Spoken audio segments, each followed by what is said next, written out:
Welcome back to the Parker's Podcast. I'm Rose and this is Francel. We're broadcasting with the Lab Podcast Studio in Punta Gorda with Christian. What's up, everybody?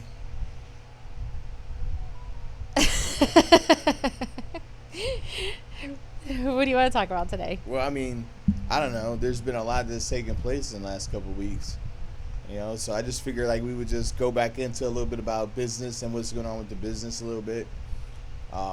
Unfortunately, we lost a team member. I didn't want to lose a team member, but I can't keep people who don't want to stay. Yeah, true. So, that was a blow. But with that, we promoted somebody else, which made a huge difference in the culture and the morale of the guys that are with us now, which I think was a phenomenal move. Mm-hmm. I mean, when you have a guy that puts his heart into everything that he does and he leads and he comes in early and he's always positive, why wouldn't you want that to be like your supervisor, to hold your guys accountable, and does phenomenal work, high quality work. Yeah. So with phenomenal customer service, follow up, and he's just fantastic. So everyone that has had an opportunity to meet him has given us great reviews and stuff on him. They really, really like him. Yeah. So I'm going to shout his name out. Vaughn. Yeah. I'll do that. It's Vaughn. Yo, if you have not had a chance to meet Vaughn yet, wait till you meet Vaughn. Like, I love Vaughn. He is family. And that's the culture that I want in my company, to so many people say, hey, it's not personal, it's business. Well, business is personal because it affects you personally. That's how you provide for your family. And if you don't like the people you work with, or you don't like the environment in which you work, it's going to affect you personally. You're going to take that out on your family or your wife or your girlfriend or whatever. And or if you're having things happen in your personal life, they say to leave it at the door and come into work and just have your mindset on that. But we pray every morning with our guys. So if you're having a problem, we want them to bring it in. I mean, they don't have to be specific if they're uncomfortable, but we want to. It's an extra layer of support when you have other people that are cheering you on. They want you to succeed, not just in your place of employment, but in life in general. I mean, why wouldn't you want that? Yeah. And it's like life is hard enough sometimes when you feel as though you're by yourself. And if you're fortunate to be married and have a family that's a good support system, that's cool. But think about it, if you go to work and those people love you and care about you the same as family, and they choose to, not because of blood ties, why wouldn't you want to be in that environment? Well, that's why we call it our Cooling Dynamics family. Yeah. Everybody, we all have like our own position there, and everybody understands each other's personality types. And I mean, we try to build a culture around team building. And I mean, we were talking last week about how we were going to Daytona, the Coke 400. We're actually taking all of our guys up there with us. So it's not. I bought tickets for all of our guys to go. Some of them aren't able to make it. Yes, correct. But But those are the type of things. It's like I keep going back to when I was a kid and I watched how like Acme Food Services took care of my dad, even though he worked in a warehouse. They would do company picnics. Teamsters would come out, which was the union, and like buy everybody Christmas presents and do different events. And I always thought like, man, that is awesome that this company is taking care of not just my dad's paycheck, but different things that don't show up on the paycheck and their family. So like when we do different events and different things, it's like, yo, bring your spouse. So like when we go to the Coke 400, it's like, yo, I bought tickets for their spouses or their significant other to go to be a part. Our Christmas party is huge because it's like, I want your family involved because they matter to you. If they matter to you, they matter to us. And we want to make sure that we are all taking care of every facet, and I've always told them, like even during the hiring process, it's like, we understand the chain of command. It's like God, family, or your wife, God, family, or your wife, then work. So I know your first priority is to be a husband, and if you're not married, then to be a godly man first. Whatever that looks like, whatever you want to classify that, and then a good employee. I understand where we lie in the totem pole. And I tell my guys all the time, like, yo, if you're a dad or you're a husband and you have a family, your responsibility is to them first. But I need you to understand that this is what provides for them as well. Because there's some guys that come in, yeah, you said family first. Well, I needed to take my daughter to a doctor's appointment with my wife. No, technically your wife could have took your daughter to the doctor's appointment. It's just a checkup. You didn't have to be there. You still need to go to work to make a paycheck. Mm-hmm. So it's like that aspect of it has always like shook me. And being involved with them, even though I have Vaughn as a supervisor now or a manager, however you want to classify it, I still need to be involved in engaging the guys, because for me, leadership isn't putting someone in a position to manage everyone and then you just walk away and then you're no longer involved. Yeah. Because now you're at the mercy of whoever you put in charge and how they're running it. You are no longer directly influencing the culture that you're trying to perpetuate. Yeah, that's true. I know it's different for you because you're the numbers aspect of everything, but I just feel a strong sense that like it has to be different. It has to. It can't. And I think we do, because even in the heat of the summer, we still make it a point. I mean, just weeks ago, we literally blocked off our whole day. I mean, calls are still coming in, but we had to take our guys out on a team building day, and we took them to Top Golf. We took them actually down to Embers, and we do stuff with our guys. And girls. It's not just guys, but we do stuff with the entire team. We enjoy being able to do team building days. Those are the days that I look forward to. I like planning them out. Like our Christmas party is already planned. You know, everything for that's already done, and our last team building day before Christmas is this Daytona 500 or 400. Coke 400. Yeah, whatever. The NASCAR thing, and then we have our Christmas party, and then we start January. I will start planning for our March one, and it's really cool. And my whole look on team building is, in the summertime, AC work sucks. I'm not gonna lie. It is not a comfortable job. It's not appealing by any means. Especially air conditioning in Florida. Yeah, it's like the heat of it all. It gets to you. But I've always told them, it's like, sometimes we have to embrace the suck. And it's always better to embrace the suck when you're not by yourself. And the team aspect really comes into play. If it's a one guy job in the attic, I always send an extra guy, because you don't want that one guy in his head while he's in the attic. Like, man, this really sucks. It's going to take longer. Mm-hmm. If you have two guys in there, this sucks, but at least we're together in the suck. And I even try to tell them, like, man, if it's a really sucky job, I'll even show up. Why? Because it means more when you have a team of people in the garbage, mm-hmm. working it out to turn it into something beautiful. And that's one thing I've always gotten from football. It's like, you got all these dudes on the field, and when you're getting beat, you depend on all those guys to keep your morale up, to keep pushing forward, to keep shooting for that common goal. And that's what is important. Yeah. The other thing I think is funny, we have a group chat where the guys are all a part of their own Facebook groups that have like all these HVAC tech groups that are on Facebook, and so they're constantly getting. You could call them groups. They just shoot HVAC memes to each other. Yeah, well, that's what our group chat has kind of become: group chat memes, air conditioning memes, and it's hilarious. And some of them, we put on our Facebook page because they're hilarious. But it's just the fact that everyone comes together like as a camaraderie, and everybody enjoys being able to send this stuff back and forth to each other and get a little laugh out of it. Like this morning, we're under heat advisory, as if like we're not almost every day right now anyways. But Andrew sent a message out, be careful out there, guys, make sure you hydrate today. We're under a heat advisory. So just little things like that lets the rest of the guys know that, hey, somebody in the group is thinking about everybody, Yeah. So one of the funny memes that came up was it was a short clip of Peter Pan flying around the house, and it flies around the chimney and goes back the same direction.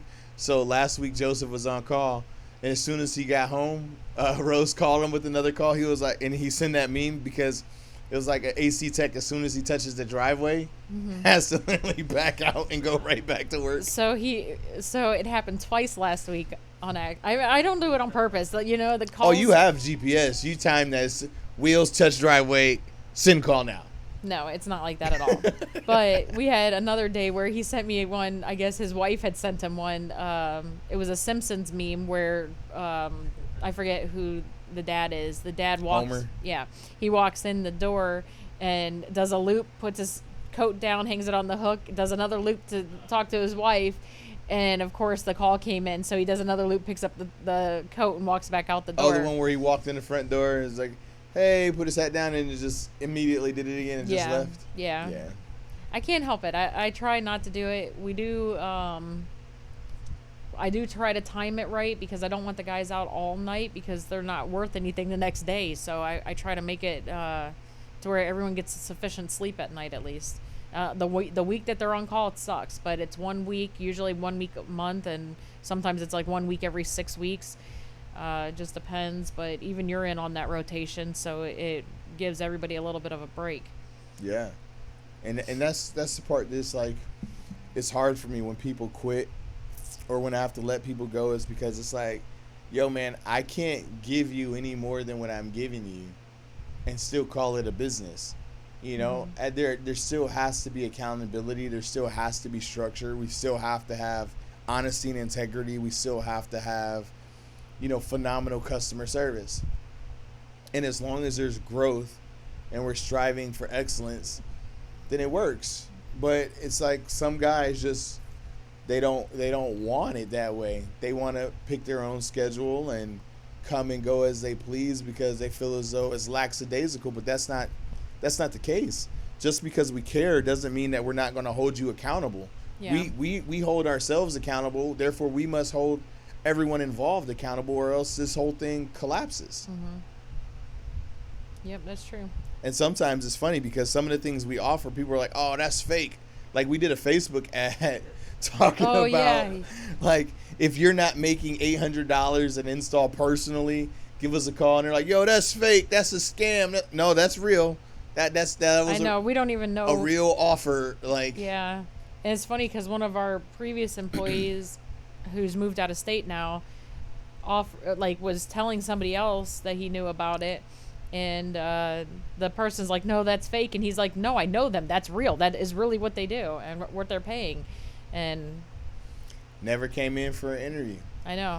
I'm just like, yo. The thing is we're trying.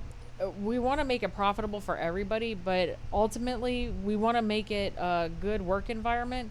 So I don't know. I don't know. I feel like we offer a pretty top dollar when it comes to people say we pay too much, and with paying too much builds complacency.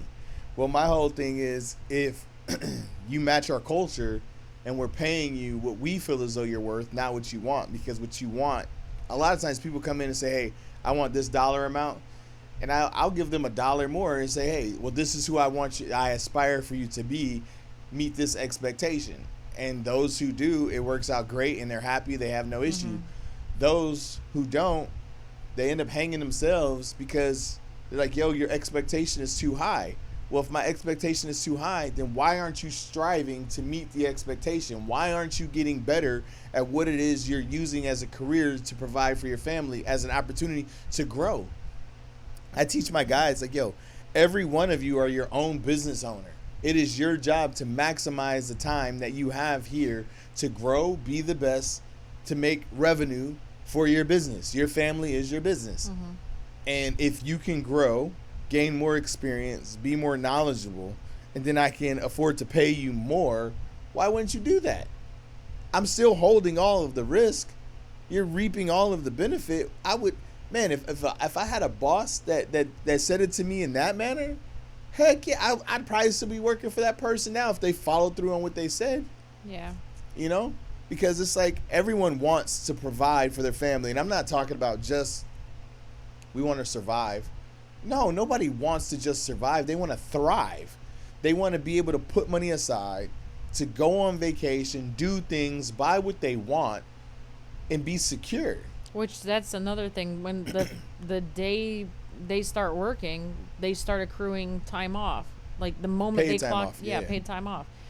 So I don't know. I don't know what more we could offer realistically, but we do try our best. I mean, of course, we're all people, so I'm sure at points we fall short, and And we try to keep it as an open door thing too, where if there's a complaint, let us know. Yeah.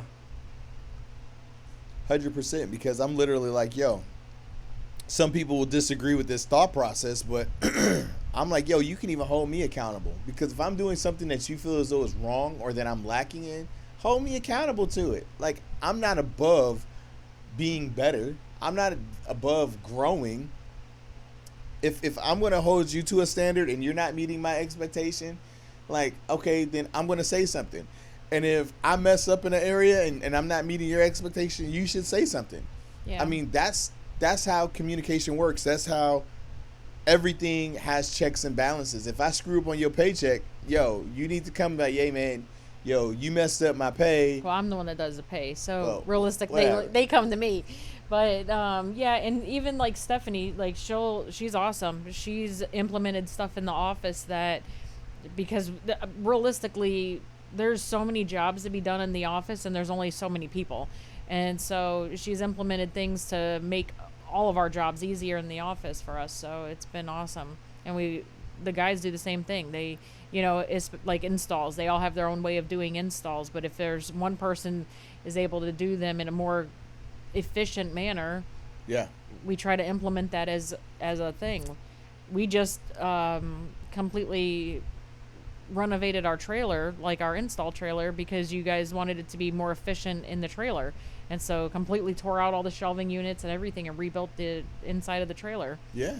So, And I mean, it's like, if leadership can't evolve and listen to those that they are leading and adjust and understand their personalities and understand where they're coming from, then leadership essentially will fail, or you won't grow. You'll stay exactly where you are. The culture will end up dying, because it takes all shapes and sizes to make any organization run smoothly and effectively.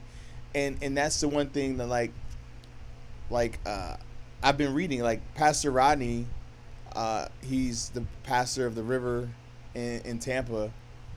I've been reading his daily leadership principles. And then on top of that, he wrote this book, The Coat My Father Gave Me. And it's like, yo, God created you with a certain personality to do a certain job. And the coat that God gave you, or the coat that your father gave you, may seem loud or bright or expensive to certain people, and they don't understand it. And they were like, well, why are you wearing that expensive coat? You're just walking around. No, I'm wearing it because out of respect for my father. No, you should hang that up. This is not appropriate for you to wear that coat. And this is what so many people get stifled, is you hang up that coat that your father gave you to appease other people, but it's not allowing you to do what it is you're supposed to do. or to fill the role to be in that coat. Yeah. And it's like, man, that is the worst thing possible, because when I get to heaven, I don't want there to be regret when he says, hey, this is where you were. Good. You made it to heaven. You're good. You achieved this. But I had this in store for you. You could have done. And it's just like, yo, the heartbreak is like, yo, Lord, that's what you had for me? Mm-hmm.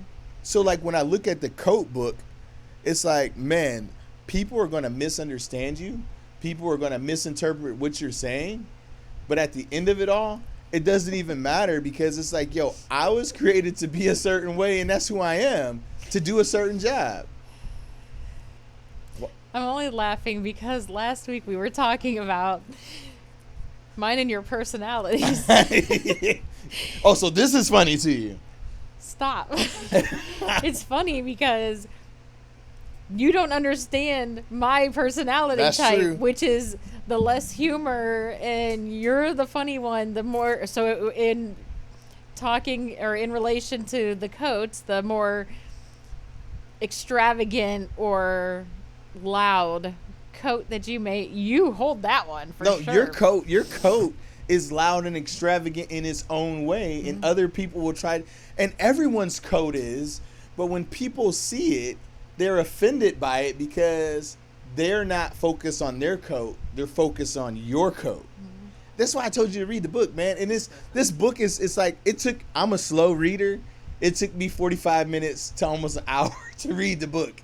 So if you're a decently, reader, if you're a decent reader, it would probably be like a 25, 30-minute read for you. And that's why I'm like, babe, just read the book. And it brought so much clarity to so many different things that are going on in my life. And it's like, all right, Lord, I trust you in every facet because, like, I can't change who I am to meet the needs of other people. Mm-hmm. And it reminded me of when we sent Seth to a certain school and they're like, yo, he's autistic. I'm like, bull crap. That dude's not autistic. Yeah. He's just a square peg. He was there for 5 days. 5 days. And the school administration was trying to diagnose him with autism. I'm like, hold on a minute. No. Yeah, you bugging. But that's the school system. They want to force you into a certain peg, and that peg is not meant for you.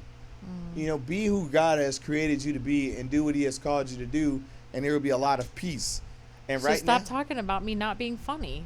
Oh, no, I mean, you have the joy of the Lord is our strength. And sometimes I'd be like, yo, are you strong right now? Because you ain't laughed at nothing in a while. I don't have to laugh at things. To have joy? Yeah, I'm happy. Yes. That's why the children's song, if you're happy and you know it, then your face will surely show it. If you're happy and you know it, clap your hands. But your face don't show it. It's like, nah, but man, like, so many times when adversity I think that offends hits, people too because I'm usually a quiet and reserved person. And listen, everyone that has seen this podcast is like, oh, nah, they don't know Rose. Oh, there's Rose. They see episode 1 and they're like, who is that? And then you've come out and they're like, yeah, that's the Rose I know. Yeah. Because you're not quiet and reserved. I mean, in certain scenarios. I mean, in certain scenarios, I am. I'm quiet and reserved in certain scenarios. You're never quiet or reserved. Really? Absolutely. At church?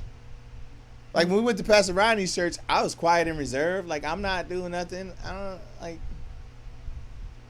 You are not? At home, I'm quiet and reserved. I'm chilling. I'm always quiet. Unless there's something going on. At home, you're loud and you're... No, at home, that's my nap time. No. Like, gosh, dang, man. Can someone just put a sock in their mouth? Shh. Be quiet. I just like things a certain way. No, I just want deep couch sitting. That's why I love this podcast. Because this is the longest I get to sit down without you asking me to do something. We need to clean up the side of the house. I ain't been on the side of the house. Why is it a mess? We need to clean it up, though. What?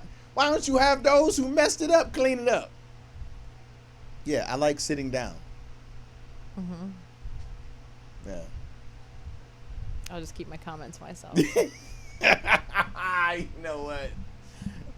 You're a piece of work. No, but like, but honestly,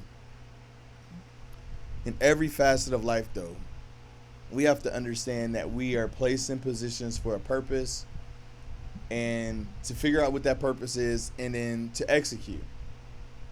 No matter the cost, no matter what it looks like, and be obedient to that calling and just be true to who you are and who you're created to be, and don't let people alter that.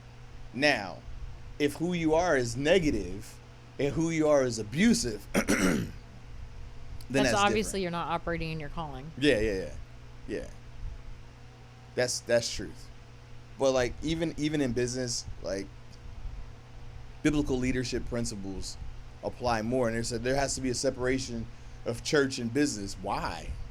Look at some of the biggest companies, and Quaker Oats was founded on like biblical principles. Mary Kay founded on biblical principles. Shoot, Chick-fil-A was founded on biblical principles. We used to be able to call them Jesus chicken, but now I guess they woke, so it's just good chicken now.